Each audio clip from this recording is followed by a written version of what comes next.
যারা রাশিয়াতে অ্যাপ্লাই করবেন এবং আপনাদের কি কি ডকুমেন্ট প্রয়োজন হবে আজকের এই ভিডিওতে বলে দিব। সবাই ভিডিওটা দেখবেন, কোনো স্কিপ করবেন না। আর চ্যানেলে যারা নতুন ভিডিওগুলো দেখতেছেন তারা অবশ্যই সাবস্ক্রাইব করে পাশে থাকবেন। তো অনেকে আমাকে কোশ্চেন করতেছেন যে ভাই আমি তো রাশিয়াতে অ্যাপ্লাই করতে চাচ্ছি, তো সেই ক্ষেত্রে আমার কি কি ডকুমেন্টগুলো লাগবে, আমি কিভাবে আমার ফাইলটা প্রসেসিং করতে পারি, আজকের আমি সব বলে দিব ডিটেলসে। সবাই ভিডিওটা দেখবেন না টেনে। তো যারা রাশিয়াতে অ্যাপ্লাই করতে চাচ্ছেন, তো ফার্স্ট অফ অল আপনাদের একটা পাসপোর্টের প্রয়োজন হবে। পাসপোর্ট হলে আপনি রাশিয়াতে অ্যাপ্লাই করতে পারবেন। সেকেন্ড আপনার একাডেমিক সার্টিফিকেট, ট্রান্সক্রিপ্ট, এবং আপনি যদি ব্যাচেলরের জন্য আবেদন করেন সেক্ষেত্রে আপনার এসএসসি এবং এইচএসসির সার্টিফিকেট, মার্কশিট এগুলো লাগবে। আর আপনি যদি মাস্টার্সের জন্য অ্যাপ্লাই করেন সেক্ষেত্রে আপনার ব্যাচেলরের যে সার্টিফিকেট আছে, মার্কশিট আছে, এটা করবেন।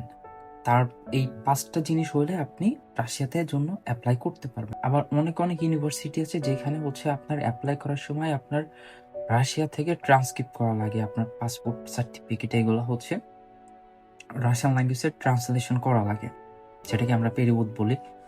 তো এটা যদি আপনার ইউনিভার্সিটি থেকে বলে করতে তাহলে করবেন, আর যদি না বলে সেক্ষেত্রে আপনার করা লাগবে না।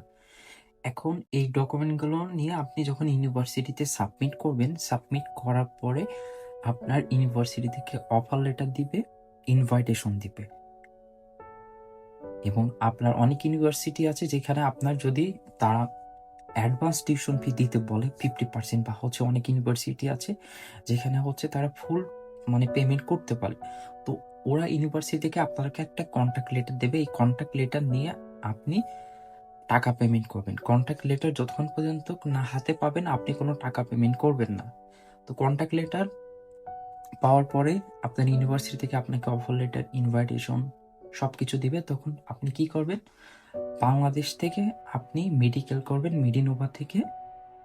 তারপরে আপনার ভিডিওপিট করা লাগে যে আপনার আব্বু কি করে, আপনার আব্বু কত বিঘে সম্পত্তি আছে, বা আপনার আব্বু মাসে কত টাকা ইনকাম করে, বছরে কত টাকা ইনকাম করে। এটা একটা জাস্ট উকিলের মাধ্যমে, এটা নিয়ে বেশি প্যারা খাওয়ার লাভ নাই। জাস্ট সিম্পল একটা, ওরা চেকও করে না, জাস্ট এটা একটা ফর্মালিটি। সো তারপরে আপনার সার্টিফিকেট গুলো অনলাইনে অ্যাটেস্টেশন করতে হবে।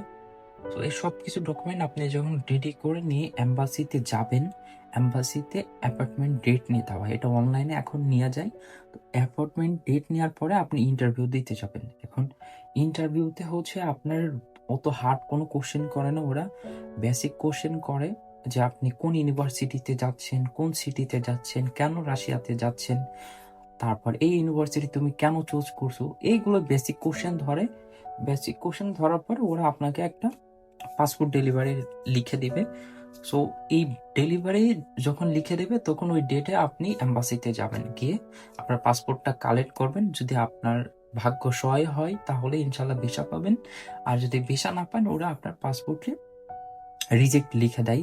বাট রাশিয়ার একটা জিনিস আমি দেখছি, সেটা যে আপনি কেন রিজেক্ট খেয়েছেন সেই বিষয় কিন্তু তারা কোনো কিছু লিখে দেয় না।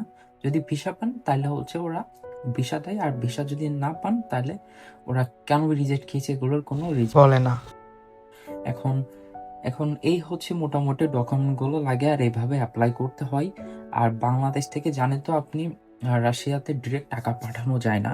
তো যদি আপনার ইউনিভার্সিটি থেকে অ্যাডভান্স টিউশন ফি দিতে বলে, সেই ক্ষেত্রে আপনি যার মাধ্যমে ফাইল প্রসেসিং করাচ্ছেন সে রাশিয়া থেকে ইউনিভার্সিটিতে আপনার নামে ওটা পেমেন্ট করে দিবে। আপনাকে জাস্ট ব্যাংক স্লিপ দিয়ে দিবে যে ইউনিভার্সিটিতে এত টাকা পেমেন্ট করা হয়েছে। সেকেন্ড আপনার এই মোটামুটি এই ডকুমেন্টগুলো লাগে, আর এইভাবে অ্যাপ্লাই করা লাগে। এখন ভিসা পাওয়ার পরে আপনার আপনার যেসব ডকুমেন্ট লাগে সেটা যদি সার্টিফিকেট লিগালাইজেশন করা লাগে তাহলে এম্বাসি থেকে করবেন। এটার জন্য এখন জানি না কত টাকা নাই, আমাদের সময় সার্টিফিকেট, মার্কশিট দুইটা মিলে 14,000 কি 15,000 নিছিল, আমার খেয়াল নেই, এখনো হয়তো বা দাম বাড়তে পারে। তারপরে ভিসা পাইলে তখন ফ্লাই করার আগে প্লেনের টিকিট কাটবেন, কেনাকাটা করবেন, পরে রাশিয়াতে চলে আসবেন। এখন রাশিয়াতে আসার পরে অনেকে বলেন যে ভাই ইমিগ্রেশন পুলিশ অফিসার আমাদের কি কি কোশ্চেন ধরে, বা ইমিগ্রেশন পুলিশ আমাদেরকে ডিপোর্ট করে কি বাংলাদেশে পাঠায় দিবে, এটা অনেকে ভাবেন। তো ওরা বেশি কিছু জিজ্ঞেস করে না, আপনাকে জাস্ট জিজ্ঞেস করতে পারে যে তুমি কোন সিটিতে যাচ্ছ, কোন ইউনিভার্সিটিতে যাচ্ছ। এখন যদি বলে যে তুমি কত ডলার নিয়ে যাচ্ছ, তখন আপনি বলবেন যে এত ডলার নিচ্ছি। আবার অনেক টাইমে ওরা বলে যে হচ্ছে তোমার ডলার আমি দেখব। এবং আমি যখন হচ্ছে রাশিয়াতে এসেছিলাম তখন আমাকে জিজ্ঞেস করছিল, ফার্স্টে হচ্ছে আমাকে বলছিল যে তুমি কি রাশিয়ান ভাষা পারো? আমি বলছি না, আমি তো নতুন, আমি তো রাশিয়ান ভাষা পারি না। পরে আমার একটা রুমে নিয়ে গেছিল, যাওয়ার পরে আমাকে বসাইছে, বসায় রেখে আমার ইউনিভার্সিটিতে ফোন দিছে। ফোন দিয়ে বলছে যে অমুক নামের স্টুডেন্ট কি আপনার ইউনিভার্সিটিতে আছে? তো বলতেছিল যে হ্যাঁ, ওর হচ্ছে আজকে আসার কথা। পরে আমাকে বললো যে শো ইওর ডলার। পরে আমি আমার ডলার গুনতেছি, মানে দেখাইছি, পরে বলতেছে গোনো। পরে 20 পর্যন্ত গোনার পরে বলতেছে যে ওকে। পরে আমার ওইখান থেকে পাসপোর্ট দিয়ে হচ্ছে বের করে দিলে পরে আমি হচ্ছে রাশিয়াতে আসলাম। এখন এই হচ্ছে মোটামুটি হচ্ছে আপনাদের ডকুমেন্টগুলো লাগার এইভাবে প্রসেসিং, খুবই ইজি প্রসেসিং। যারা হচ্ছে অ্যাপ্লাই করতে চাচ্ছেন তারা অ্যাপ্লাই করতে পারবেন। অলরেডি হচ্ছে অনেক ইউনিভার্সিটি সেপ্টেম্বর ইনটেকের জন্য ফাইল নেওয়া শুরু করছে। আপনারা চাইলে তাদেরকে ফাইল দিতে পারেন, এবং আপনি যদি চান যে আমার মাধ্যমে অ্যাপ্লাই করাবেন সেটাও পারবেন। আমার এখানে হোয়াটসঅ্যাপ নাম্বার দেওয়া আছে, আপনারা চাইলে যোগাযোগ করবেন। আবার অনেকে কোশ্চেন করেন, ভাই আমি রাশিয়াতে পড়াশোনা শেষ করার পরে আমি কি রাশিয়াতে স্থায়ীভাবে থেকে যেতে পারবো? অনেকে বলেন হ্যাঁ, অবশ্যই আপনারা পারবেন। তো সবাই ভালো থাকেন, সুস্থ থাকেন। দেখা হবে নতুন কোনো ভিডিও নিয়ে আপনাদের মাঝে। আর চ্যানেলে যারা নতুন ভিডিওগুলো দেখতেছেন সবাই সাবস্ক্রাইব করতে কিন্তু ভুলবেন না। সবাই ভালো থাকবেন, সুস্থ থাকবেন। আসসালামু আলাইকুম।